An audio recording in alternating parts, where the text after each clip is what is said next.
बोल जोगिरा गोलुआ मौसी होली है। अरे तोरा बहन के इ त हमरे घरे ने आबै छ, लागे छे मोगिक समझावेल पड़ते।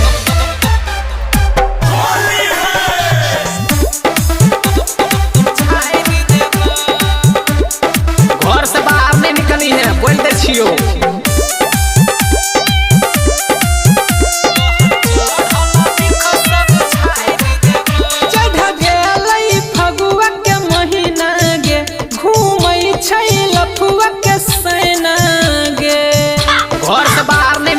बोल दे छियो चढ़ गेलै फगुआ के महीना के, घूमै छै लफुआ के सैना के। देखबौ बहरा में तक काट देबौ, यदि दोसरा से रंग लगबै भीगे, तोहर चढ़ल बिख सब झाड़ देबौ।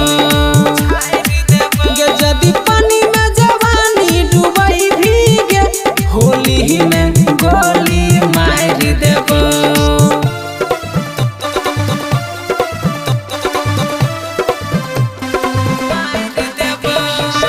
घर से बाहर नहीं निकली है, बोल दे छियो। एक बात सुन ले, खेलभी जे होली होई जैतो जे खबर गे हमारा।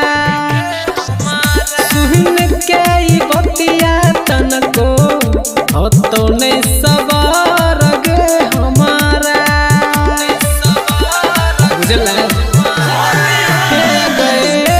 खेलभी जे होली होई जैतो जे खबर गे हमारा। सुन के ई बतिया तनको तो नहीं सबर गे हमारा।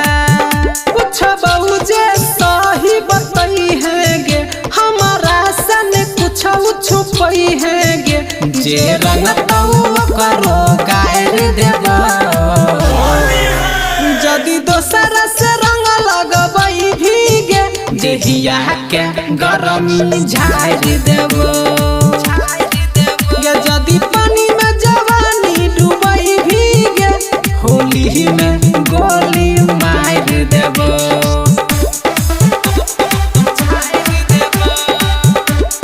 घर से बाहर नहीं निकली है, बोल दे छियो। बोल दे छियो। ध्यान से सुन ले, घर ही में रही है खई है, हुआ नहीं खिलाई है गे के करो। देहिया में गिल की चकारी, अपना नहीं सकई है गे के करो।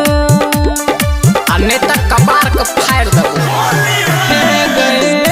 घर ही में रही है खई है, हुआ नहीं खिलाई है गे के करो।